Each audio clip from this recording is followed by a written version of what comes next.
Hi friends, welcome to కమ్మని అమ్మ రుచులు. ఈరోజు రెసిపీ వచ్చేసి నాటు సొరకాయతో పులుసు కూర చేసుకుందాము.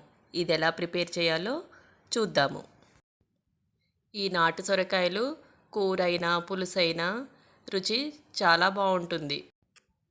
ఈ కాయని తీసుకొని 2 ముక్కలుగా కట్ చేసుకొని నేనైతే ఒక ముక్క తీసుకున్నాను.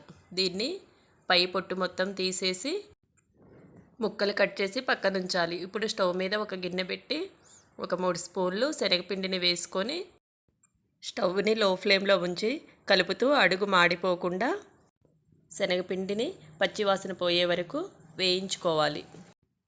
ఇలా ఫ్రై అయితే సరిపోతుంది. దీన్ని తీసి పక్కన ఉంచుకుందాము. ఇప్పుడు స్టవ్ మీద బాండీ పెట్టి కావలసినంత ఆయిల్ వేసుకొని 1/2 స్పూను ఆవాలు, 1/2 స్పూను జీలకర్ర, పచ్చిశనగపప్పు వేసుకొని ఎండుమిర్చి, కరివేపాకు వేసుకొని ఫ్రై చేసుకోవాలి. ఒక ఉల్లిపాయ తరిగినది వేసుకోవాలి. ఒక స్పూను అల్లం వెల్లుల్లి పేస్ట్ కూడా వేసుకొని పచ్చివాసన పోయే వరకు మగ్గించుకోవాలి.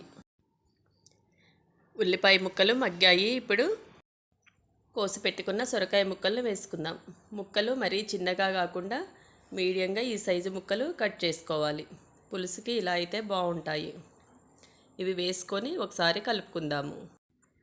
రుచికి సరిపడా ఉప్పు, 1 స్పూను పసుపు వేసుకొని ఉప్పు పసుపు ముక్కలకు పట్టేలా కలుపుకోవాలి. ఇప్పుడు కొద్దిగా వాటర్ యాడ్ చేసుకుందాము. వాటర్ యాడ్ చేయటం వల్ల ముక్క కొంచెం త్వరగా ఉడుకుతుంది.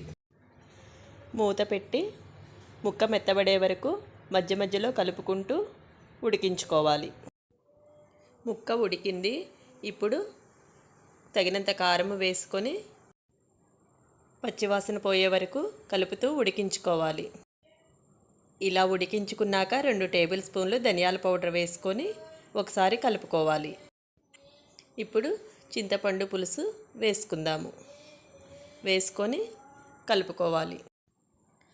కలుపుకొని వాటర్ యాడ్ చేసుకుందాము. పులుపుకు సరిపడా వాటర్ యాడ్ చేసుకొని ఒకసారి సాల్ట్ సరిపోయిందో లేదో చెక్ చేసుకొని, నాకైతే కొంచెం పడుతుంది అందుకనే వేశాను. ఇప్పుడు కాస్త బెల్లం కూడా వేసుకొని, పులుసు కూరలకి బెల్లం వేస్తే పులుసు టేస్ట్ వస్తుంది.